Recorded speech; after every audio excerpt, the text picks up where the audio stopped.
Higurashi Chapter 2, Part 9. The significance of Watanagashi. Watanagashi, a festival for hunting of sacrifices and feasting on them. While the festival itself is remarkable, it has come to be considered a form of entertainment as well.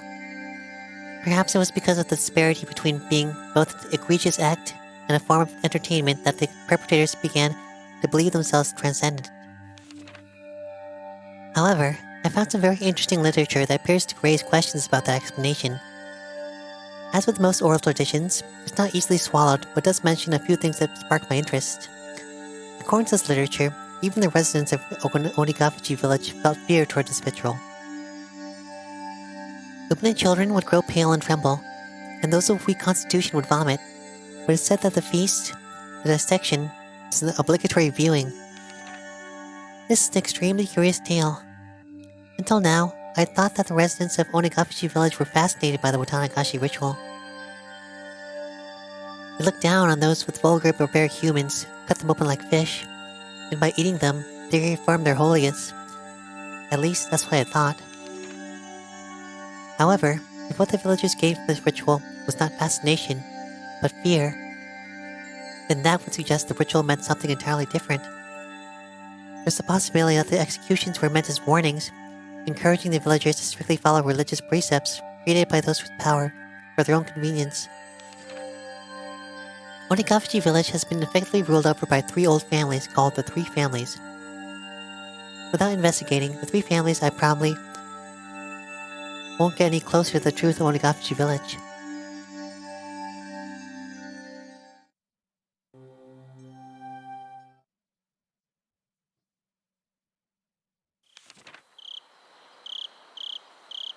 The Three Families. The Three Families refer to the three old families who effectively came to rule Onigafuchi village. To break it down, there was Kimiyoshi family, the Furude family, and the Sonozaki family, and each of them still exists today. Though they don't have as much control as they did in the remote past, they still hold considerable influence today. Three families are considered by legend to be those in whom the blood of the swamp demons runs the most thickest. Kimiyoshi family. Kimiyoshi family appears to have held great power as the head of three families, but doesn't have that kind of leadership today.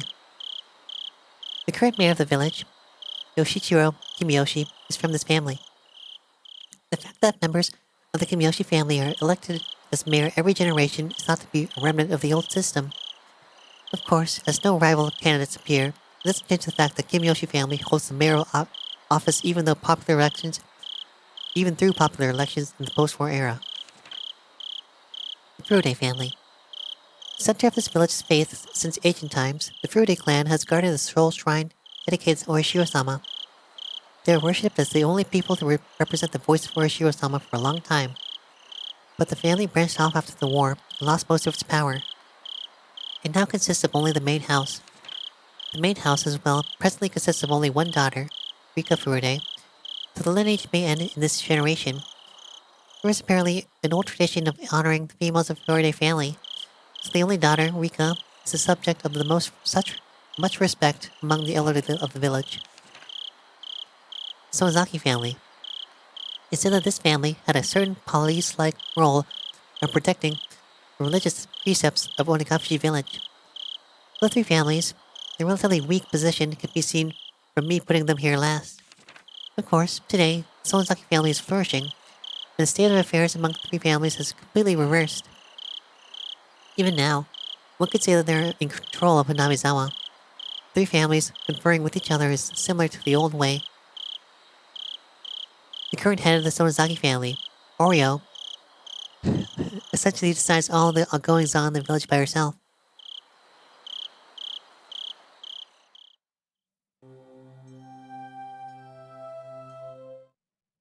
Late night phone call.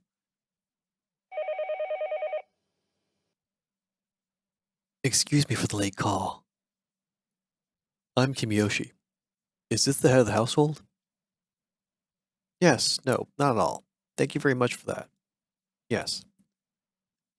Well, you see, I do apologize for calling at this hour, but I was wondering if our old man was visiting you at the moment. You got that right.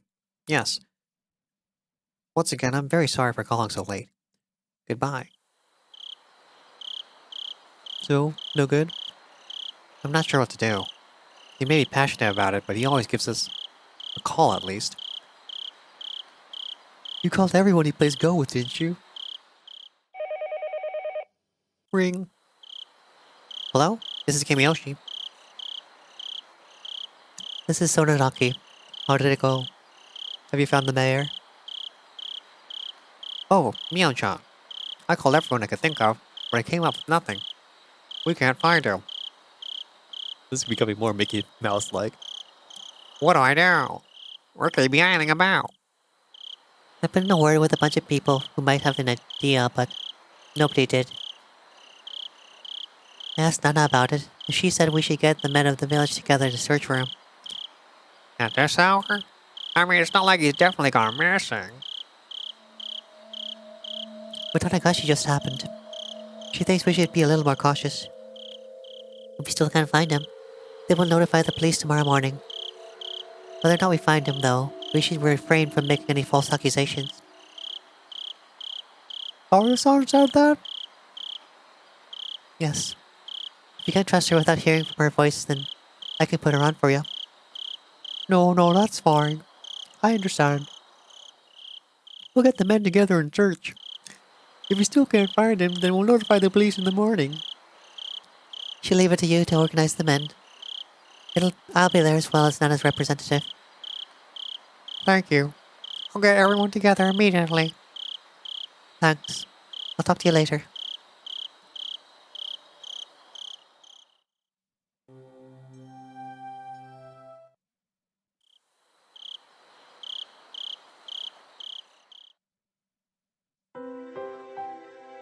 There was no way I'd be able to sleep. When you hung up the phone like that, I realized for the first time that what kind of situation I was in, as well as who the only ally who could support me was. I waited with bated breath for Shion to calm down and call me back. What would I do if the phone rang while I was sound asleep? No matter how long I waited, however, it never rang. Exhausted, whenever my mind started to wander, I would jolt awake as though I heard the phone ring. In the end, I brought the cordless phone with me into my futon and went to sleep with it in my arms. Though it still didn't amount to anything, morning came, and by that time I was pretty sure she wasn't calling back. That was when a fierce drowsiness assailed me. Damn it, this is no time for sleep, Keiichi Maibara. I slapped my face a few times. Then I went to the washroom and washed my face, which was something I usually didn't do. That wasn't enough either, so I even brushed my teeth. After that, I was finally wide awake. When my mom saw how strange I was acting, her eyes went wide. What's wrong, Keiichi? Are you going somewhere today? Going somewhere? Yeah, school.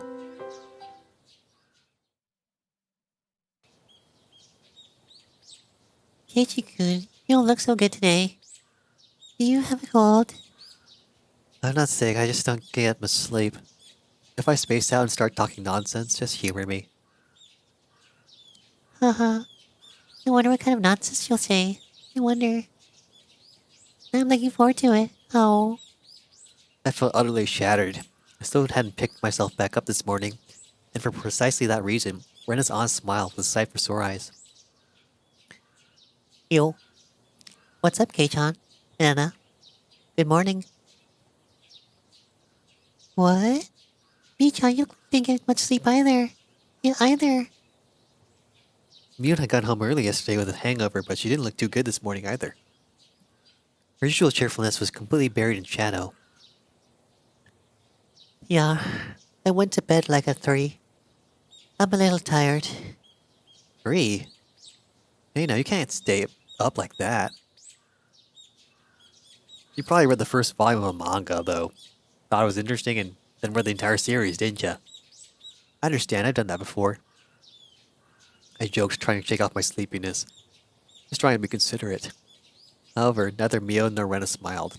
In fact, they didn't even pay attention. Rena's expression immediately darkened. What? Wait. Is it about the mayor? He still hasn't been found? Nope. Wait a minute. What are you talking about? You can't find the mayor. Even the classroom, which was normally bursting with bright, joking voices, seemed filled with a different sort of murmur today. Good morning, Keiichi-san. Have you heard? It looks like something terrible happened. I don't really know this mayor person, but he's an old guy, right? Couldn't he just be wandering around senile? Mayor is certainly not senile. He's a sprightly young-ish man who can teach both calligraphy and swordsmanship. He probably got lost somewhere like me. Oh, I lost Rika. How? I want to take you home with me. Getting lost is only cute because children like Rika-chan do it. We're not old man getting lost isn't moe in the slightest. While my mind entertained dumb thoughts like that, our teacher arrived. Everyone rushed to their seats.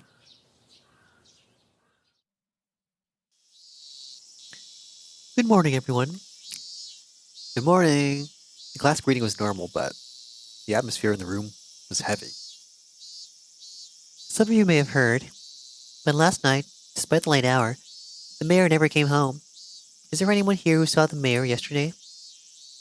One or two hands went up in silence and they told her about having seen him. None of it seemed to be vital information, however, and everyone began whispering amongst themselves. If anyone's seen the mayor, please tell an adult about it, alright? Now then, let's begin class. After that, the same old lessons began.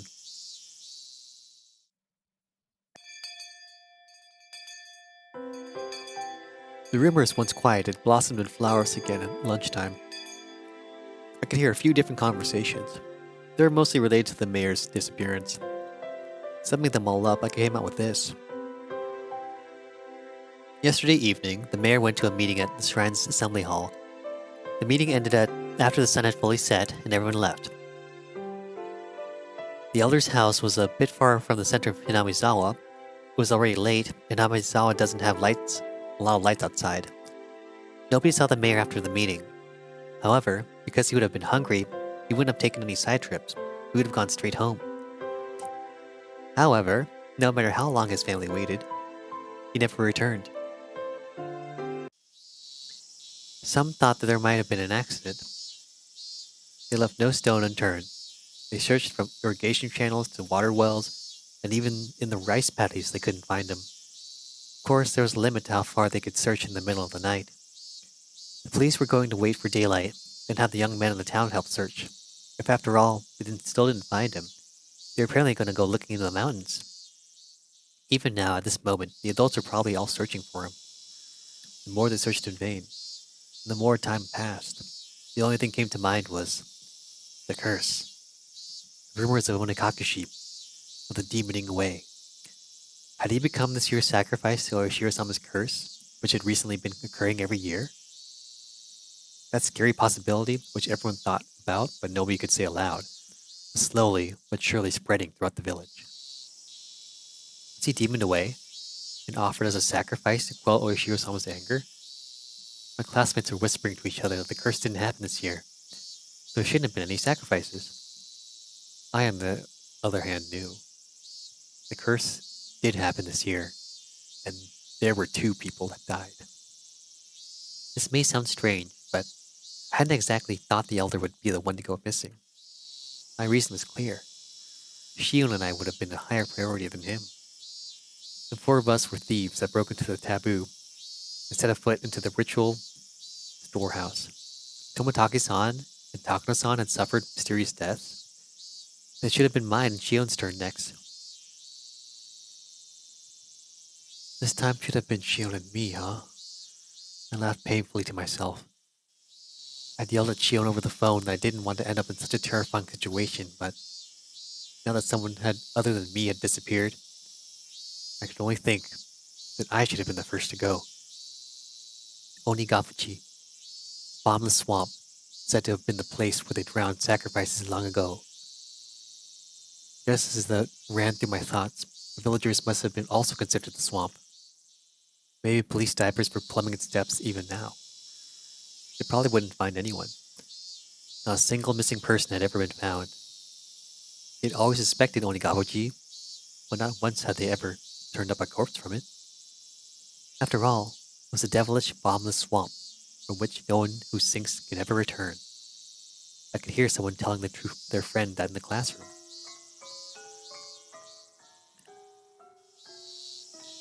Now that you mention it, Satoshi-san, he left around this time last year, didn't he? Huh? Satoshi? I'd heard that name before. He was... right. He disappeared because of last year's curse. The conversation was happening in the seat next to me, so I could hear it clearly. Didn't we search the whole village like this for Satoshi-san too? We didn't find him either. What did we decide that was?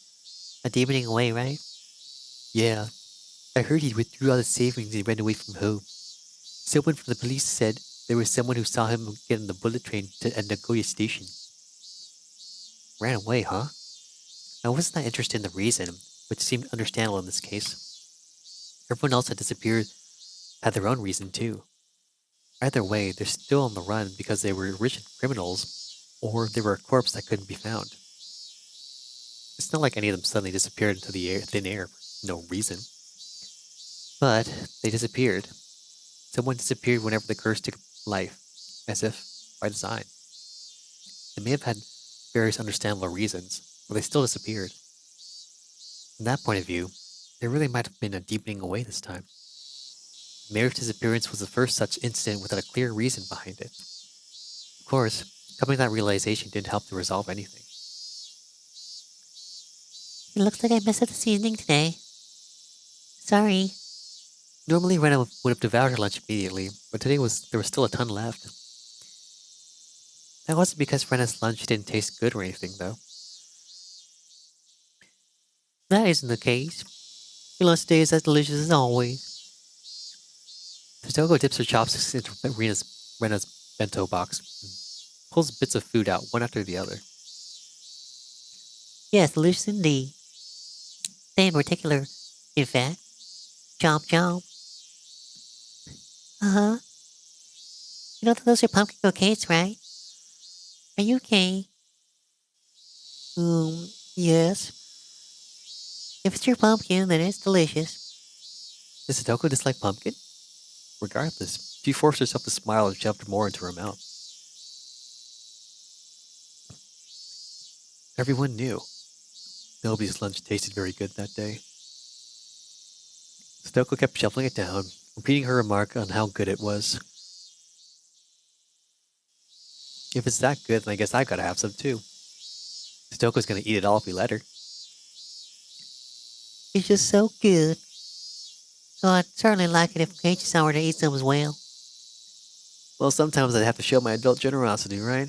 Okay, don't hold back on my account. Eat enough for the both of us today. Poof. Womp. She really, really hated pumpkin, didn't she? It made it all the more touching to see Satoko's own brand of generosity. I grabbed her head and started stroking it. Satoko, in a somewhat exaggerated fashion, was bawling, tears streaming down her face. No way.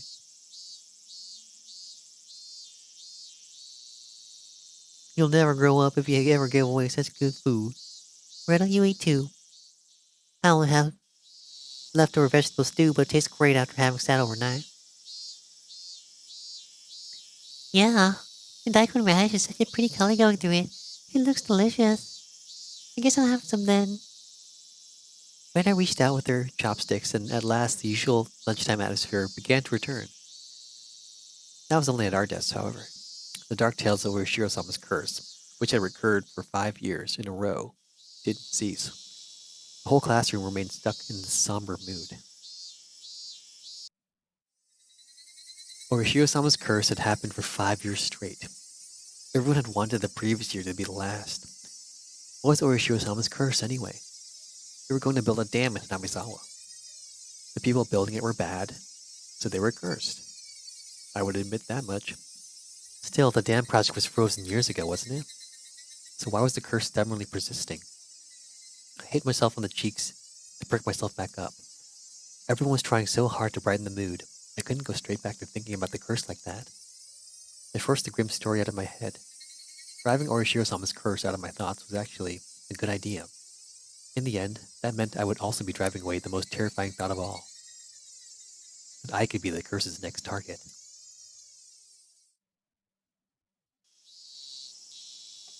Mia's taking a while, isn't she? How long does it take to wash your hands? Mia had said she was going to go wash her hands and left, and she hadn't come back yet. She's probably taking a little afternoon nap somewhere.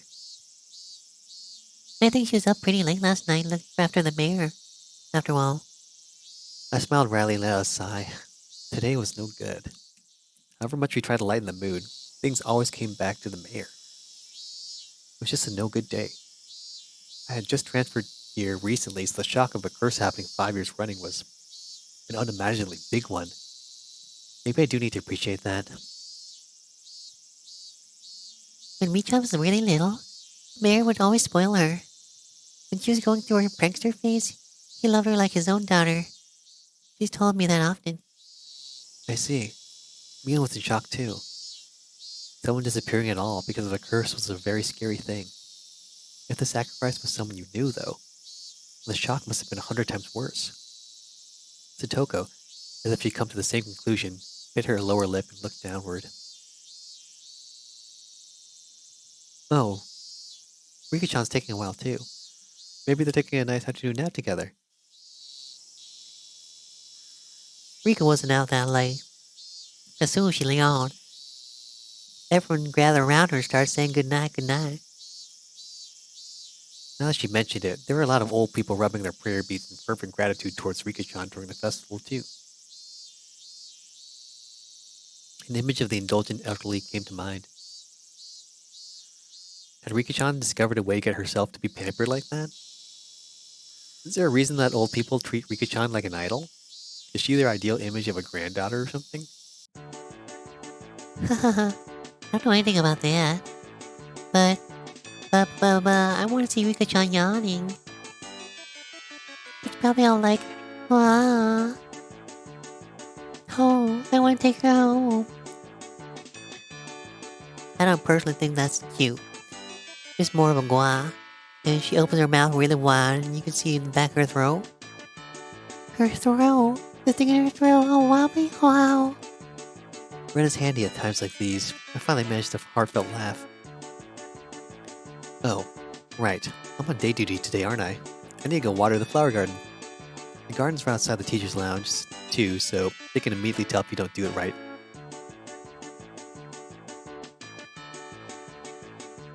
I think Satoko-chan's cute, not only Rika-chan. Ooh la.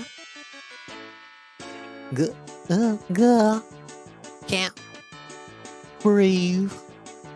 Oh, I got a glimpse. He's so cute. Satoko-chan's cute too. I'm gonna take him home. Rena was squeezing her hands around Satoko's neck and trying to get a look into her throat. Stay strong, Satoko. You know, Rena is... I can't say out loud, but she's got a notorious blank, isn't she? Hearing Satoko make a weird noise like a chicken being strangled was kind of hilarious, and I couldn't help but laugh. At some point, the classroom had erupted into laughter too. Maybe Rena was doing it on purpose. Even if she wasn't, this nonsense was a welcome sight. Anyway, let's get over to the flowers while I still have time. Slowly and quietly, lest I destroy this room's newfound peace. I left the classroom. The watering can was hanging up outside the kitchen. This building had originally been an all-male forestry service building, so there was apparently nothing so thoughtful as a garden here before. When they decided to have the school share the space, they built one there as a modest gesture of appreciation. But, well, the flower bed, it was a little longer than you'd expect. It went all around. It went all over the place. It was so big, one would need to refill the watering can 5 or 6 times to get it all done. I was doing this together with a kid who was also thankfully on day duty today. She was in the lowest grade though, and a full size smaller than even Rika-chan. I couldn't make a kid who would struggle just to lift the watering can to help me with this. For this, if one was placed on day duty with someone like... they'd do it all for you, so it would be cake. No point in blaming her. I give up. I'll just get started. Watering can in hand, just as I was about to leave the building, the old man from the forestry office addressed me. Sonny, there's a vegetable garden behind the water house, right? It's all just dried up. Water that too, wouldn't you? Oh, you mean the curry vegetable garden? The one with the potatoes and carrots and other things for curry? It's definitely the personal garden of our curry-loving teacher, but making students responsible for its upkeep is getting them involved in her personal affairs. I couldn't say that to his face, though, so I gave up and decided to carry out my day duties. The sunlight out front was strong. A great chorus of cicadas was strongly underlining how nothing was different today than yesterday. I passed by the classroom, and I don't know how it happened, but Rena and Sudoku were in the middle of a huge melee. When I was gone, the kids had arranged all the desks in a circle, forming a ring, while everyone was cheering them on. Yep, that's how it should be. Once school ended, we would need to return to reality, where talk of the elders' disappearance would once again be all over the place. I wanted everyone to forget about everything and have fun, just like yesterday, if only while they were at school. In that sense, Stoko's whirling elbow and Rena's backwards flying spin kick made for a pleasant sight. Even if, as a result, they flipped over my desk. Oh, that's my pencil box. I'll just let it happen today. I set to work, hastily watering everything, wanting nothing more than to be done as soon as possible. That should do it. No sooner had I thought that than I remembered that I had to water the teacher's curry vegetable garden too. Such a pain, but I have a feeling that it'll come back to bite me if I don't. I gave up, filled the can with water again, headed behind the warehouse. This was a place students didn't like to go. It was always damp here, and you couldn't discard the possibility of slugs and pillbugs being around. So when I ran across her in a place like that, I was surprised. Whoa! Oh, it's Rika-chan. Don't scare me like that. Rika-chan was standing there like a puppet, devoid of life. I was the only one who was startled there. Rika-chan didn't seem to react to my appearance. Rika-chan? Finally, she noticed me. Her expression was clearly abnormal. There was red under her eyes, stained with tears and dirt. There were blades of grass stuck in her hair, too, and her clothes looked as though she'd fallen to the ground. Rika-chan, are you hurt? Did you fall? Hick? No, it isn't it. Rika-chan said in the brightest voice she could manage as she rubbed her eyes. She didn't look anywhere near normal, though. What happened? You weren't sleeping on the storehouse roof and then fell off or anything, did you? Don't worry about me. I have something I want to ask you, Keiichi. Rika-chan walked over and clung to me. At first, I thought she was playing a trick on me. Eventually, however, I realized it was so that I wouldn't run from the question she was about to ask. I shuddered. What do you want from me? She looked straight into my eyes. Her upturned eyes bored right into me. It was as though they were trying to pull the answer out of my own eyes, without actually asking me the question. It was scary, so I averted my eyes from hers. Keiichi, did you do something bad on the night of the festival? My body gave a jolt from its very core. Rika-chan, who was clinging to me, might have felt my shiver. A nervous tingle crawled up from my feet, and after going back up my back and freezing my entire body, it made its way into my brain. Keiichi, do you really not remember? My head began to throb. I don't understand anything. Mion asked me, Oishi-san asked me, Shion asked me, and now Rika-chan was asking me. We thought nobody knew about what we did last night. But, in fact, everyone knew? They all knew. They all came to ask me, and again, until I admitted it. When I thought about it, it was pretty clear the whole thing was out in the open. After all, didn't Tomotaki-san's and Takano-san's death prove it? Keiichi, How should I respond? We never should have entered that forbidden storehouse, and even though I regretted it so much, was she saying it wasn't enough? However, I had all but decided that what I was going to say. I'm not exactly a good kid, you know. I've done lots of bad things, so I can't remember anything specific. Just as I had with all the others, I evaded the question. Rika-chan stared up at me with innocent eyes. Her eyes were so painful that I had to look away. After a few moments of mutual silence, Rika-chan released me. I'm sorry for asking you for something strange. Please forget about it. She said, smiling her usual smile. Then, tap tap tap, she went running off, as if nothing happened. As she retreated in silence, I could feel her accusing me. Rika-chan, alright, if you didn't hear my voice, then I was going to give up. However, she heard it. Rika-chan swiveled around and waited for me to continue. I was the one who had questions now. Still, asking any of them could be just a half-assed way of admitting what I did. Hey, Rika-chan, What is it?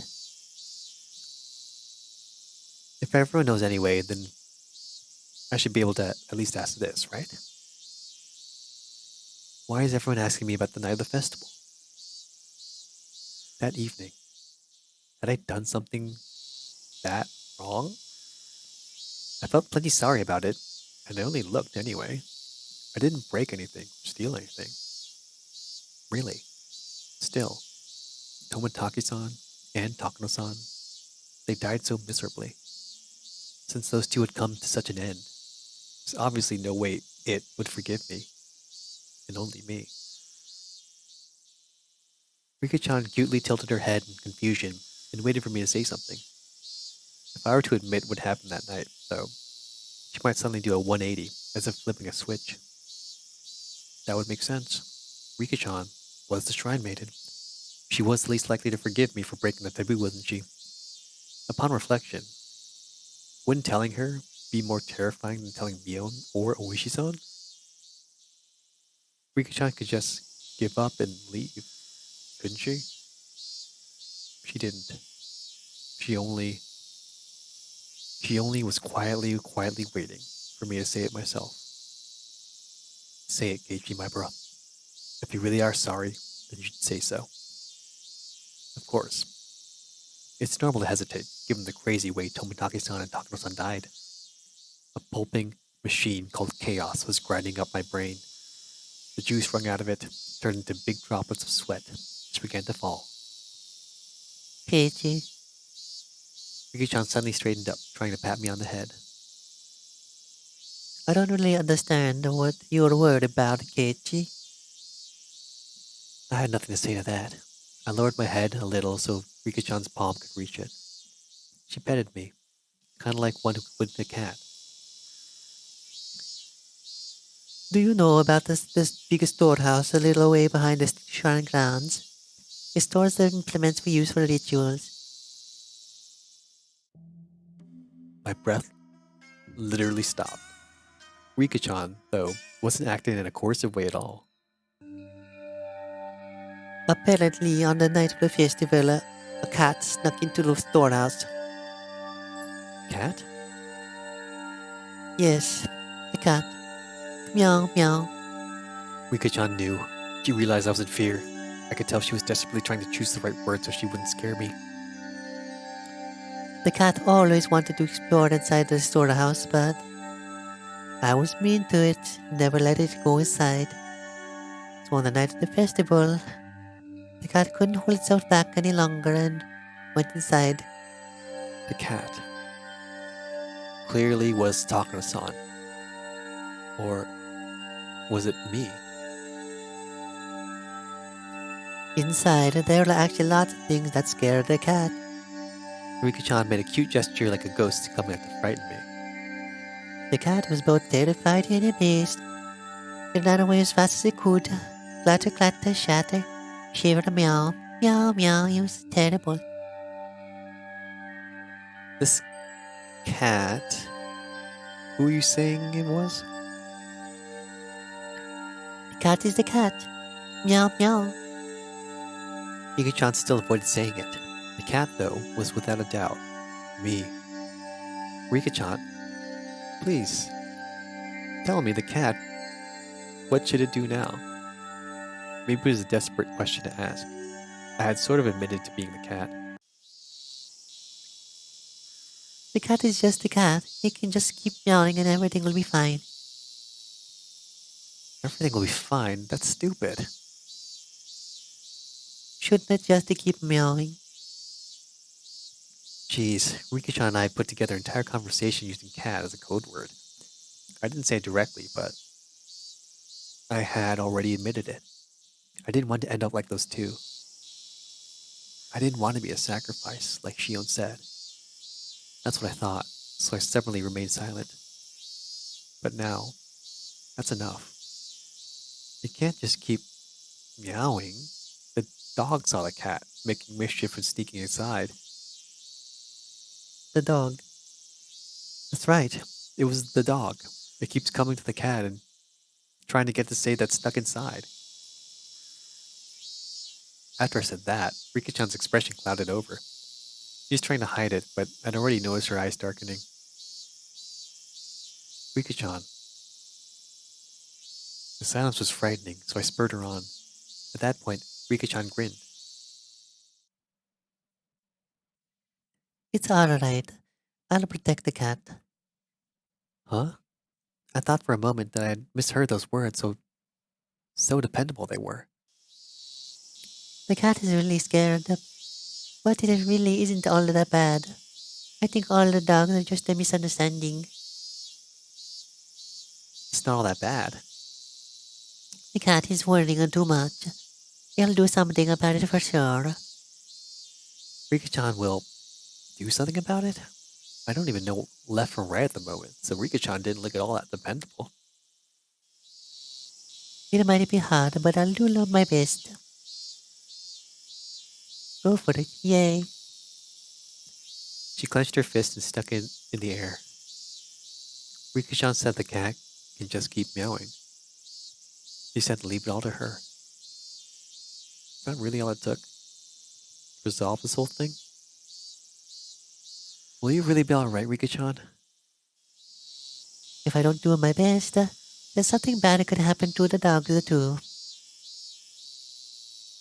I had no idea what Rika-chan was talking about anymore. She'd been talking to me under the assumption that I was aware of certain things. So at first I understood her. Around the middle, though, I stopped understanding anything. Who were the dogs? However, one thing I did know was to not worry and leave it to her. Riki-chan straightened up once again, patted me on my head, and smiled. I was so moved by that reassuring feeling that I couldn't help but start to cry. I'm sorry. The cat, it really was just a little bit of mischief. I didn't think any of this would. It's too much of a scary cat.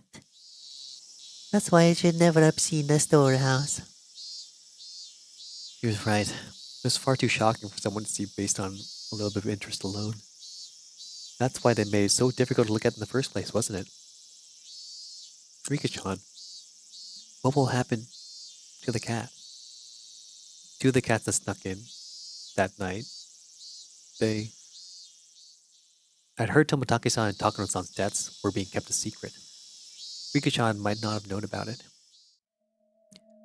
Tomotage and Takano? I gave a start at the sudden mention of actual names, though it's weird to do that at this point. You should have forget about them. My spine froze again. Forget? Yes. It won't do you any good to remember those two, Keiji. The more you think about it, the scarier it will get. So you should forget about them as soon as possible. Wow, she said something so enormously terrifying without letting the smile on her face waver at all. I don't know where you heard about it from. But you should forget everything. Make her mind as clean as a squashed bathtub. Forget it? Rika-chan, you know, don't you? You know how they died. No matter how they died, it had nothing to do with you, Keiichi. Rika declared this in a flat voice. Nothing to do with me. So forget about it. The girl before me, she was innocent and lovable, and she seemed trustworthy. But suddenly, she took on another dimension. Don't get involved with their deaths. I'll help you, Keiichi. Those two contradictory statements twisted and distorted my image of the girl in front of me. What about Shion? What'll happen to her? It might have been dangerous to mention Shion's name, but I couldn't stop myself from asking. Shion, Rika-chan saw through everything anyway. There was no way I was going to fool her or keep anything from her at this point. The younger of the sister cats. Meow meow. Yeah, little sister cat. Rika-chan appeared to think upon this for a moment. It was hard for me to endure this momentary silence. The bigger sister cat is angry. Little sister cat did something bad, so she's really mad. The big sister cat? That can only be Mion. I recall being questioned by her yesterday. Keiichi, the big sister cat is not in a good mood at all. I think we should leave her alone for a while. Not in a good mood. Those words sent shiver through me. Mion was mad. She was mad that we entered the ritual storehouse. Let's stop having a club from now on. Huh? Why? I think we should leave her alone. Rika-chan ended her sentence with such force that I couldn't say anything in response. Hey, Keiichi Maibara. Don't disobey Rika-chan right now. She's the only one who said she'll help me right now. I'll leave things to her, just as she should do. I mean, she even said that the cat should just keep meowing. I'll forget everything. Like she said, I'll leave everything to her. I'll forget everything about Takano-san and Tomotaki-san and what I did that night.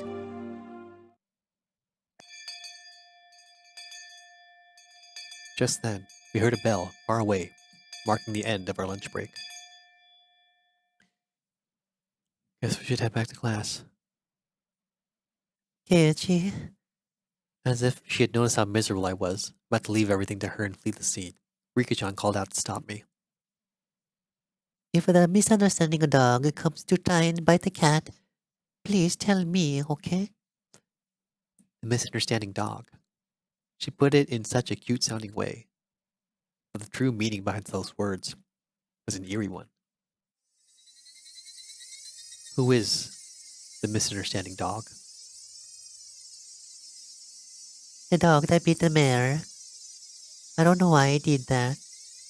If it was going to bite anyone, it would have been the trickster cat first. The flow of my blood in my body felt like it completely stopped for a moment. Rika had admitted it. The sacrifices of that terrible calamity. She admitted that if they were to happen again, it would be Shion or I. This. I didn't know what was true about the girl standing before me.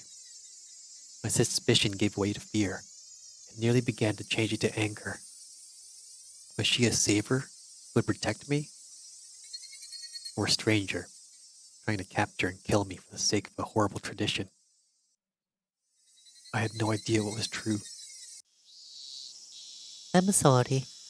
This cat is already scared and I have said something to scare it even more. I'm really sorry.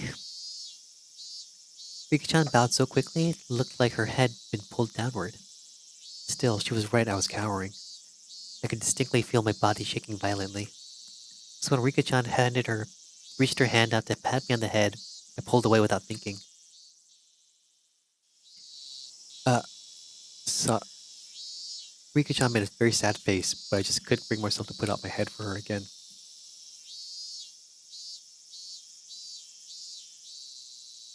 That day, Rika said, She wasn't feeling up for club activities that day, so she just suggested we not bother.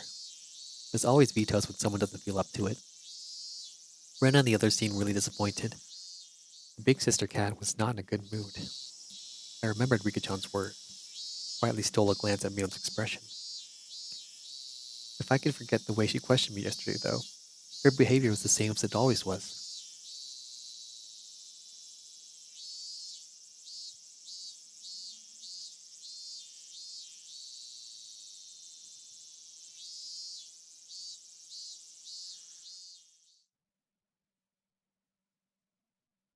Scary.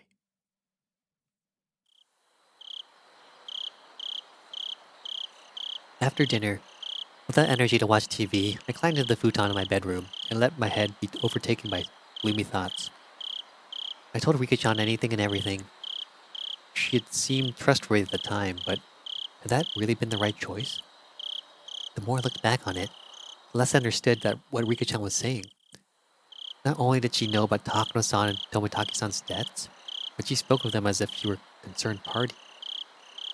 After all this time, in my futon, I began to tremble fiercely. Had I been lured in by Rika-chan's sweet smile and told her things I shouldn't have? I should have continued to feign ignorance. I shouldn't have shown her such a weak side of me. My emotions are a mix of regret and fear, and it colored the darkness of the night with an additional layer of fear and terror. Suddenly, a knock. I might have yelped. That's how surprised I was. Keiji, I've been calling your name for a while. You have a phone call. It's from Sonozaki-san. Oh, it was Dad. Reached out for the cordless phone through the gap in my door. Sonozaki? Which one? The older or the younger? I don't know. Ask yourself. I took the receiver and buried myself in the futon again. Hello? Mion? Or Shion? It's me. Shion. Good evening. I practically jumped out of bed. It was Shion, who I hoped so desperately would call me back last night. Shion. Sorry about last night. I got all riled up. I heard what sounded like a deep sigh on the other end. You and me are in the same position, aren't we? I shouldn't have blamed you for everything like that. I'm sorry. I'm sorry. Please cheer up. I called you because I'm in a better mood. If you're sorry, then I'll forgive you, so please stop apologizing. Fion's tone still sounded a little angry, but for the moment she said she'd forgive me. You're right, too. We're tied to the same fate. Making sure the other's alright is the only way to guarantee your own safety. Yeah, I agree. We absolutely need to share whatever information we have, so that we don't die, like Takano-san and Tomitaki-san did. Gulp. I forced myself to swallow a solid drop of saliva. Then, let's continue from where we left off. You listen without getting angry this time, right? Yeah, I'll be fine. Firstly, it seems that sneaking into the ritual stair house was more of a taboo than we thought. Takano-san and Tomitaki-san's miserable ends, terrible enough that you could call them a warning. They were more than enough to make me believe that. The culprits killed those two, the ones responsible for selling the storehouse, and they'll come for us next. I know you want to deny that, but please accept it.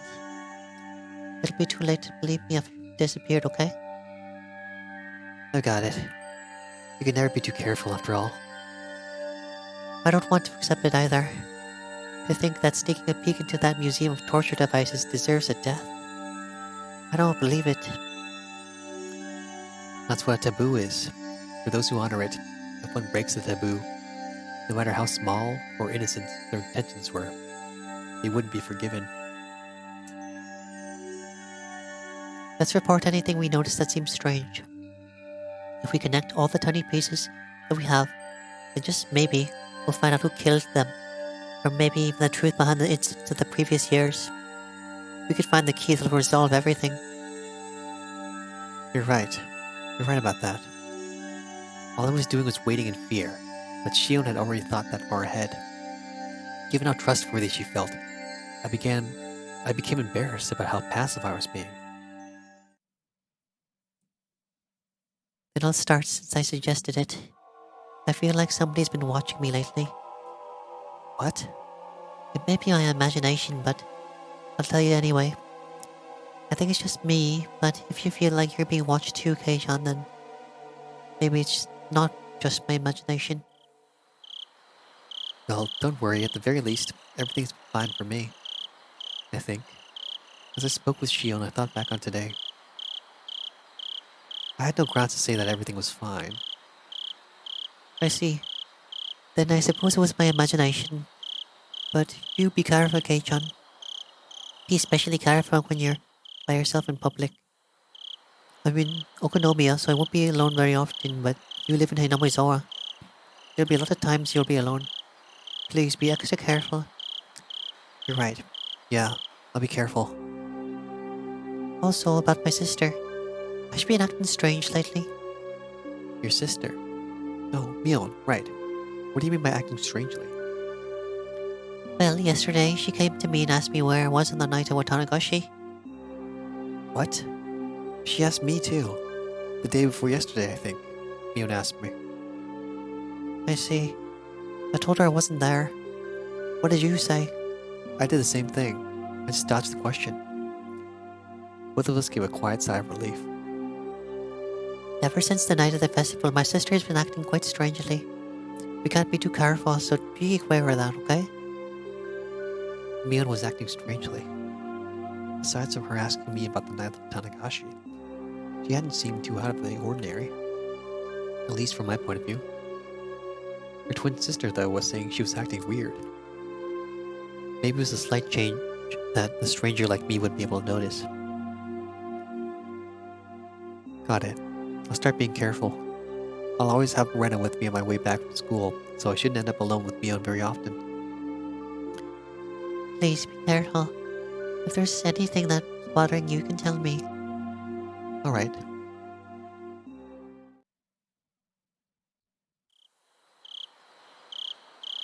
Okay then. Is there anything you want to tell me, Kei-chan? My turn. That's right. Maybe I should report on Oishi-san asking me the same question at the library. Oh, that time when you were... Oh, that time when you were too slow to escape? Yeah. Oishi-san asked me pretty forcefully whether I was with Takano-san and Tomitaki-san that night, and whether I'd seen you. Oishi-san seemed to have seen the four of us together. From the police point of view, that would make us the last people who'd seen them. I suppose, given that it's only natural they'd be interested in us.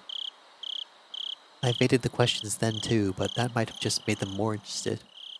There was no way I could trick that sly old fox Oishi-san. My troubled countenance would have only made him even more certain. Hey, Shion, since they're the police, shouldn't we just tell them? I mean, considering our situation, I think having them on our side would be a good thing. Shion didn't seem to answer right away. For a few moments, all that I could hear was her breathing as she thought about it.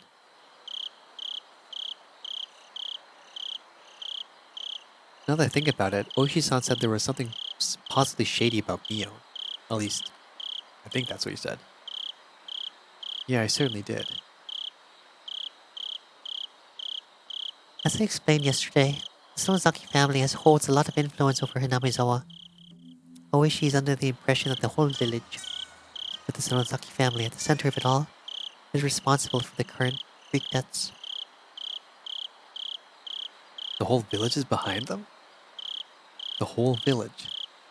With Sonozaki family at the center? Please, don't get angry like you did yesterday. Just listen.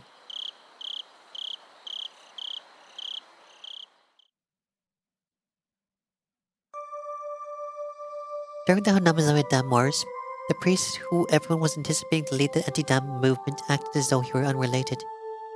So, the Sonozaki main house rose up to take charge. My sister told you all about the battles that happened, right? Yeah. All of Anamizawa got together and fought as one. They held protests, brought to court, and even appeared on TV. In reality, there are many things that happened that were far more extreme. Under the surface, the Sonozaki main house was doing all sorts of illegal things to oppose it. Illegal. For example, Stieg would sneak into the construction site in the middle of the night and steal equipment, or break it, put sugar cubes in the gasoline tanks, the construction vehicles. Sugar? Why would they do that? You don't know?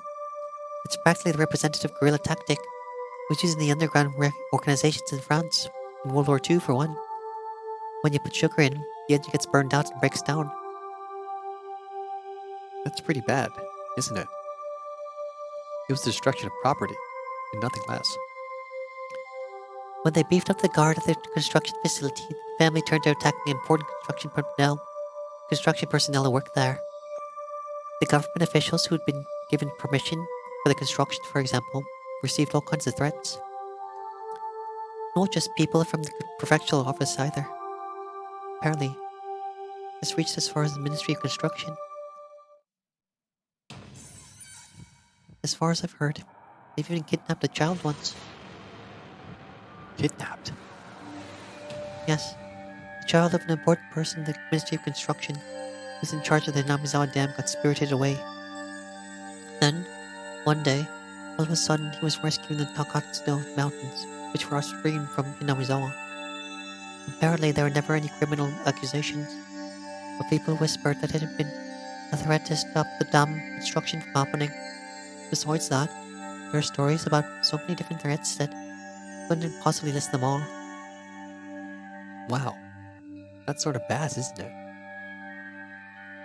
Right in the middle of the whole thing, the first incident happened. That's when the dismemberment of the construction manager occurred. People whispered that the Sonozaki family had brought out the principal offender, but of course he'd fled and they still haven't found him. When you put it that way, the Sonozaki family definitely seems suspicious. Oishi-san even seems to think that the criminal was erased so he wouldn't talk, which is pretty reasonable of him. It's even enough to make me think that the Sonozaki main house is doing some really shitty things behind the scenes, even though I'm related to them. Are you telling me to believe that? That the Sonozaki main house, where Mion lives, has done all those bad things? You're telling me to believe it? Even if you don't, Kei-chan, the villagers do. While they oppose the dam and operate in lawful ways, Sonozaki House did the dirty work for them. Everyone believes that. They fought at the front to take the brunt of the criticism. And they respect it as a sort of heroes of darkness. I think I only really know one part of it. For example, the really bad stuff, like the kidnapping. I think only a handful of people even know about it, including Grandma. Sonozaki family is secretive enough, girl. Secretive, huh? The family's so unforthcoming that even Shion, who's related to them, doesn't know everything about them. The Sonozaki family. Unlike Shion, her older twin Mion was deeply involved with everything. Now it's not a fun thought to entertain.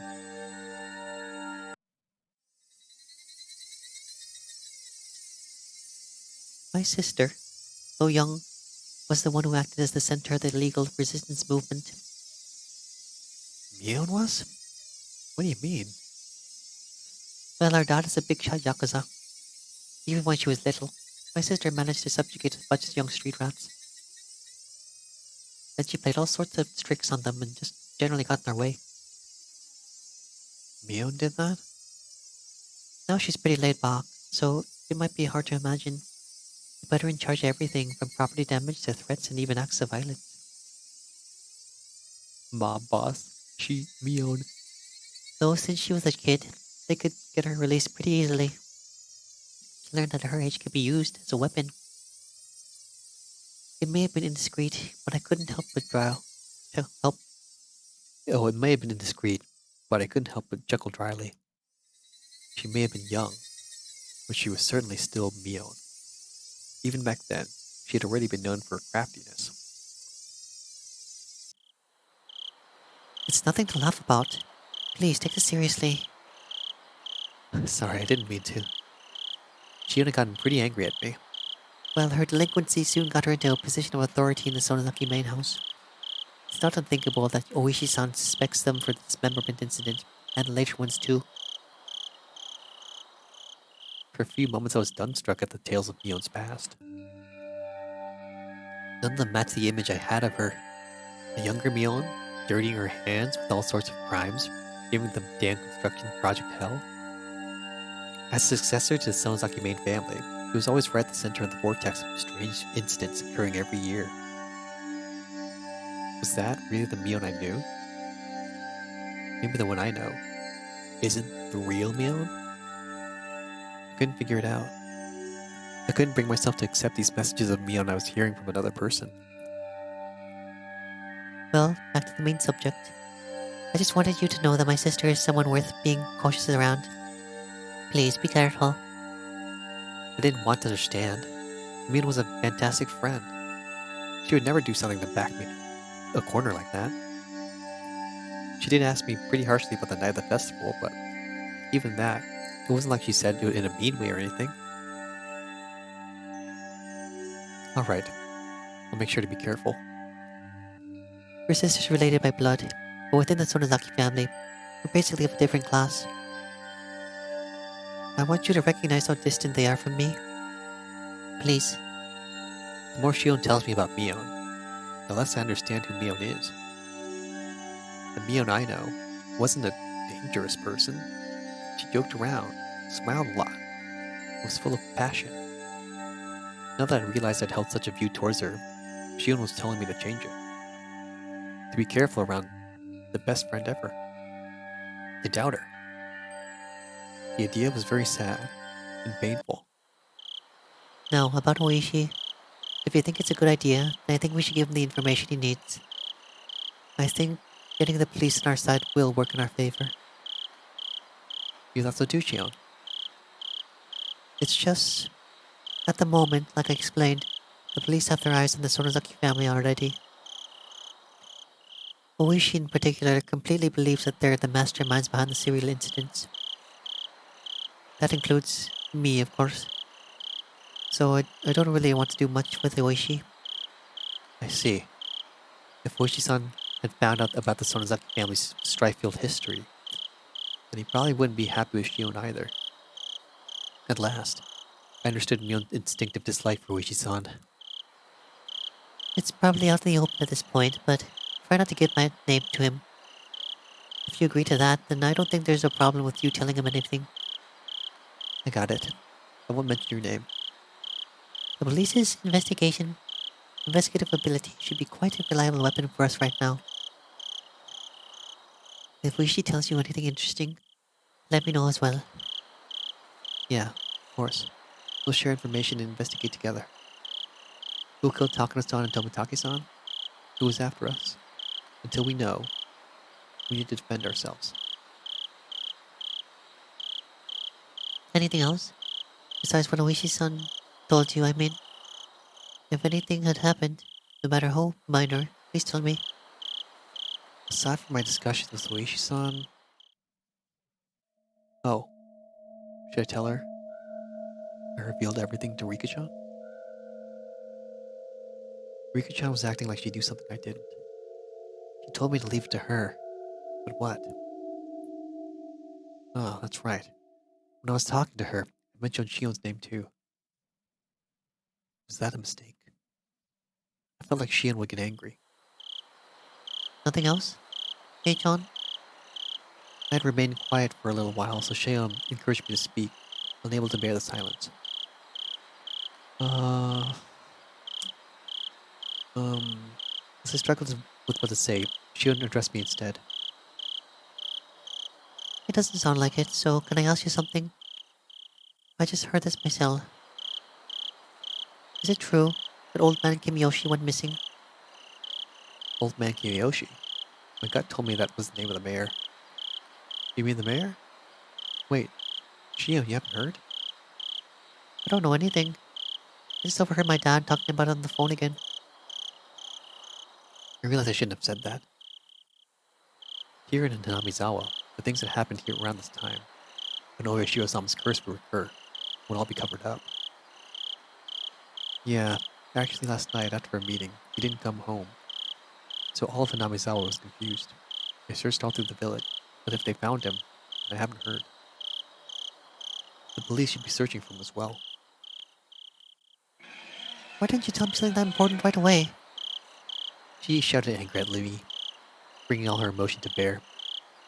Sorry, I thought you already knew. I didn't want to hide it or anything. The receiver was silent. Did Shion get mad and hang up? Hello? Shion? Hey, John. What should I do? Shion's tiny, confused voice sounded like it belonged to a different person than the one yelling a few seconds ago. What's wrong? Tell me, we're not keeping secrets from each other, right? Shion hesitated for a long while, then she confessed. I'm sorry. I didn't mean to hide it. It was just that, well, the conversation got turned around and... We're on the same side, right? Don't get mad. Just tell me honestly. Shion still hesitated for a few moments. Then in a resigned voice, she continued. Old man Kimiyoshi. I told him everything. Shion seemed to think that I would yell at her right after she said that, so I heard her catching her breath. Contrary to what she thought, I was a little relieved. Shion had done the same thing I had when I confessed everything to Rika-chan. So, in as gentle a voice as I could, so as not to set her off, I responded. Old man Kimiyoshi, he's someone you feel comfortable confiding in, Shion? Yes, he would. When I was little. He's really nice to me. Shion felt the same pain as the rest of us from the mayor's disappearance. She had a different kind of strength from Mion, and as she continued, her voice sounded truly sad and pained. All I did was play tricks on him, but he would always just smile. He listened to anything I had to say. He was such a kind person. Calm down, Shion. It's not like he's dead, right? Don't lose heart so easily. Shion didn't answer. Even as I said it myself, I didn't think we'd ever find the missing mayor again. We probably wouldn't even figure out if he was alive or dead. Shion must have been thinking the same thing. That night, I told the mayor that we snuck into the ritual storehouse. Also that someone saw us and was out to get us. Does the mayor know how absurdly Takano-san and Toмотaki-san died? Yes, he knew about it. I told him they died by Oishiro-sama's curse, and that I could be made a sacrifice to calm his anger. I just said it straight out. Right. What then? Old man Kimiyoshi didn't get angry. He smiled and told me if I was properly sorry about it, there was no way I'd be driven away. He was really smiling. He told me to leave it to him. Oh, Until Shion stopped sobbing, I was unable to find any words for her. I couldn't imagine what kind of person the mayor was, nor what Shion's relationship with him was like. Words of comfort, however, mean so much to us when we're about to be crushed by anxiety. Today, Rika taught me that too. If someone gave me such a sense of security were to disappear, then I could guess what kind of shock Shion was in. it's my fault because I revealed everything. Stop it, Shion. It's not your fault. No, it is my fault. I told him everything. Old man Kimiyoshi found out about everything. So he has to have been killed. It was right after I told him, after all. He disappeared the same night that I confessed. And he told me everything was going to be alright. He found out. So he became involved. I should never have told him. All this should have been just our fault. Only the four of us. It wasn't something I should have told to someone else. He got killed because I told him. He got killed because he knew. He got killed because I revealed it. Stop. Hey, they were doing that, then they would obviously killed you before killing the mayor. The order is all wrong. You or I should have been killed first. Why the hell would someone else get killed first? No, it's in order. Unless you plan to kill us last of all. What? You're not killing the first people who come to mind. You start killing those who come close to. And then, after they cause us so much pain, they'll kill us. That must be what they're doing. I said calm down. Shion, you're in shock. Panicking. The mayor's disappearance has nothing to do with you. It's unconnected. It's not related to Takuro-san or Tomitaki-san dying at all, either. My words came out as a scream, as if I were shouting them at myself. No, it's connected. This has to be. I told him, so he was killed. He got killed because he knew. I confessed to him, so he killed. She repeated the same thing as before, as though she were in delirium. Despite my trying to console the crazed Shion, for some reason the shadow at my feet began to freeze. From that shadow, a cold arm reached out, so cold it seemed like it would freeze even my heart just by touching me, and grabbed my ankle. The heat generated by my body, the arm was absorbing it. It was a horrible chill, freezing cold, numbingly frigid. It was an inviolable chill of fear.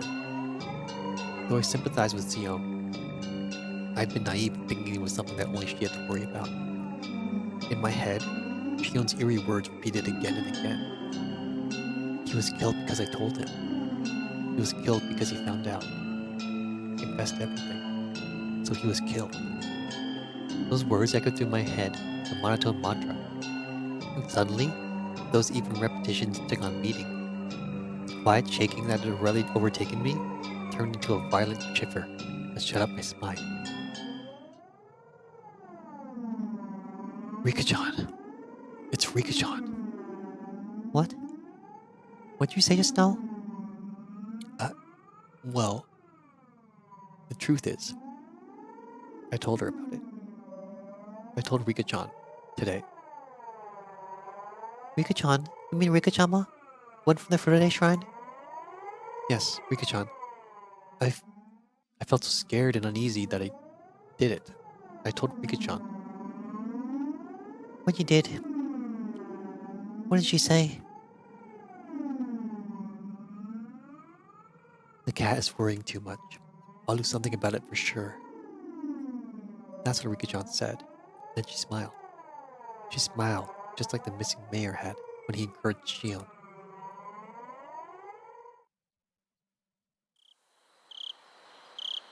I'm sorry, Shion.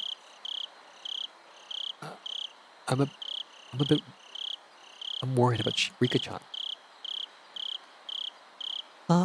Right. If you're not concerned, then don't worry about me.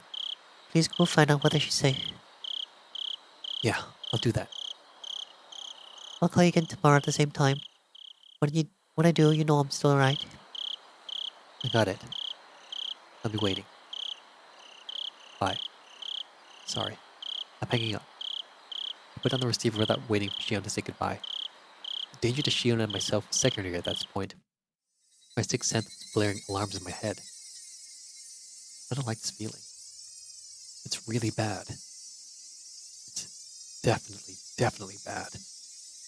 Damn it. Please be safe. Rika-chan.